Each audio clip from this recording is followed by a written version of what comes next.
Oğlum, nerede olsan sağıman et. Hava. Men sana ak pata veren. Yolun Allah taraftan açıktır. Sen girovun pek. Sen şu işi başarırsın. Başka adam şu işi başarmalı oğlum. Men sana ananyan. Nerede olsan menden arkayın olup.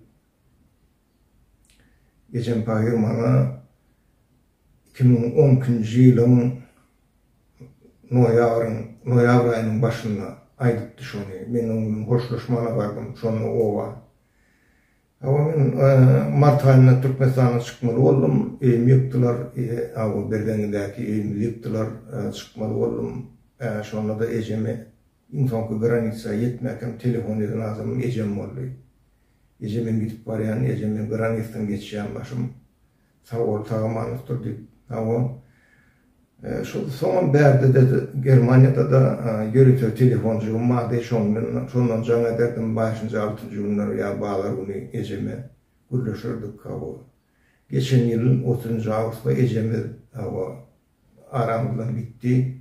Sağlığı sebeple hava inni eceme yok bizim hava. Yatan yeriyatı olsun, iman hemra olsun. İman ben her doğum günümde oğlum yatlayadım. Barkada her yatladım bile. Sebebi ecem her doğum günümü birlemene gelirdi aşağıda oğulda. Yani şu neme yığınancı yumurtkalarını ama tavuklarından ve şuna memeş ya da bir sağırıya hesap getirirdim bana hava. Ören acayip adamdı. Oğlum, sen gittin, bunun dağları aşıp, men sana karıştım, gelmedin oğlum. Gözlerim senin yolunda, kulağım sazı, karıştım men sana, gelmedin oğlum.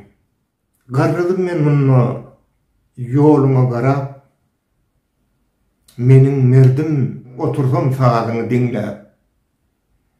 Gözlerim kütüllü bilim sümmüm ağrap. Küp karıştım sana, gelmedin oğlum. Bağışlan, karıştırdım sizi kâbem. Zalimler karıştı, yolumu bağlap. Sen gittin, biz kaldık izinde ağlap. Men beren patanı bozmanım ecem.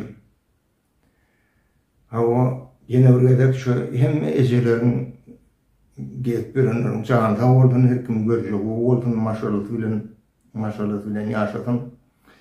Giden ecelerin yatan yeriyatı oradan iman himra olsun. Şimdi hürmetli vatandaşlar, men size bir saat şart vereyim.